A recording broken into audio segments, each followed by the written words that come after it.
we don't have to hide behind shame or guilt, but we can tell our stories and it actually helps people. We are following up with the man who bear crawled the entire Bloomsday route this year and get an update on how much money he raised for his charity. With SkyFest happening in just a few weeks, we are taking a look at what's in store for this year. We're going to continue with this trend of cool and breezy weather, but I'm tracking showers for the weekend and the chance for some frosty conditions Sunday and Monday morning.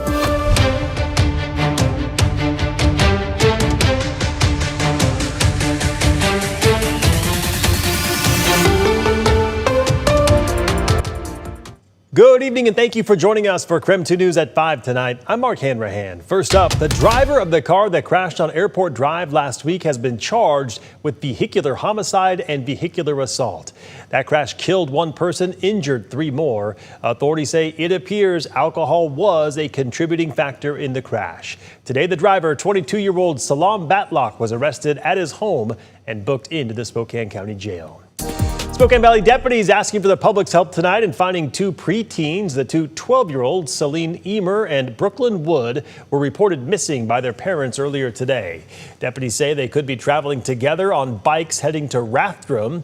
If you have seen them or have any information on their whereabouts, you are asked to call Crime Check. That number, 509-456-2233. Today, the U.S. Supreme Court preserved women's access to mifepristone, rejecting lower court restrictions while a lawsuit continues. The court's order allows women seeking abortions to continue obtaining the drug at pharmacies or through the mail without an in-person visit to a doctor. Access is likely to remain uninterrupted at least until next year as this case plays out, including a potential appeal to the High Court. Let's switch gears now and get our first check of the forecast at 5 o'clock tonight with meteorologist Michelle Boss joining us on the Outdoor Weather Center. Michelle, still got the short sleeves on, a little breezy today, but much better than it was yesterday. Yeah, I think by 6 o'clock I may need the jacket because we have a little bit more cloud cover this late afternoon than we had earlier in the day. Still seeing kind of that steady breeze right now out of the southwest at 20 miles per hour in Spokane. Not as windy as yesterday. We're not seeing those 40 mile an hour gust or greater, but still 20 to 30 mile per hour wind gusts out here. And the wind just really is not going to let up. Over the next couple of days, we will see similarly breezy conditions. And we're going to start to talk about a few more chances of showers, especially heading into this weekend. But for tonight, we actually do have a chance for a passing shower this evening. I'm not expecting much out of that. A trace, maybe 1/100 of an inch at the Spokane airport. That'll be brief before things clear back out tonight. But right now, we got 59 degrees in Spokane, upper 50s across North Idaho, mid 60s down in Lewiston, and still holding on to the lower 60s across central Washington. Short-term forecast looks like this. And a little chance for a brief shower this evening if you're going to be out and about. Again, not expecting a lot. We'll clear back out tonight. Low temperatures in the 40s and then cool over the weekend. Highs in the 50s, especially Saturday and Sunday. Some thunderstorms possible Saturday afternoon and frosty conditions possible Sunday and Monday morning. All right, sounds good, Michelle. We'll talk to you later in the broadcast tonight. Police have a suspect in custody in the stabbing death of a 19-year-old transgender University of Washington student. Within the last couple of hours, he appeared in a King County courtroom. A 31-year-old man turned himself into Bellevue police last night.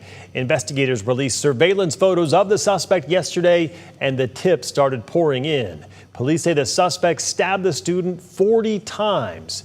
She has been identified as Juniper Blessing. Investigators have not identified a motive for that deadly stabbing. A judge set the suspect's bail at $10 million.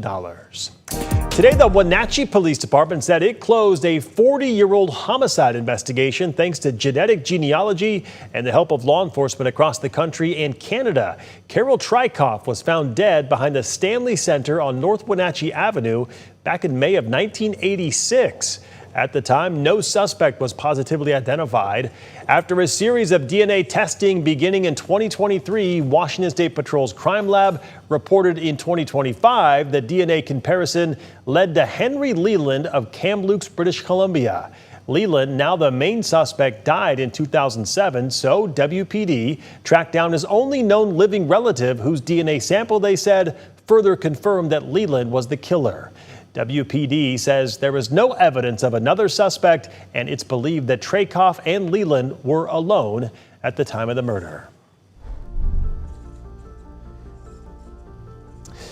Last night, KREM 2 and Gabriel's Challenge hosted Let's Talk, Facing Fentanyl Together, a powerful community forum focused on the fentanyl crisis impacting Spokane and communities all across the country. KREM 2's Tim Pham moderated that discussion where people talked about the realities of addiction, the lives being lost, what's being done right now, and where solutions still fall short. You know, I lost 25 years of my life, but I'm going to fight to the end to help young people don't have to go through what I went through. We're losing people every day. I think they said 200 people to fentanyl overdose a day in America. This epidemic is taking over, you guys, and it's just, it's not just like he said, the street people. You know, it's the businessman, it's a pastor, it's everybody that is struggling with these addictions. And it's where we got to stand in the gap and be the voice of hope and meet people where they're at and not beat someone down because they're down. The panel also included community leaders, Spokane County Health Officer Francisco Velasquez and Spokane Mayor Lisa Brown, who acknowledged that youth addiction remains a growing and often hidden crisis. When it comes to youth, there is a huge gap. Tony and Katara have convinced me that we have not done near enough on the prevention side and on the side of supporting families and youth in crisis.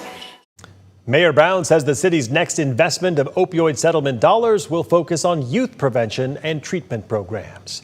If you missed that forum, you can scan the QR code right there on your screen. We'll upload that full conversation later tonight on the KREM 2 app. Just download on your TV and watch for free.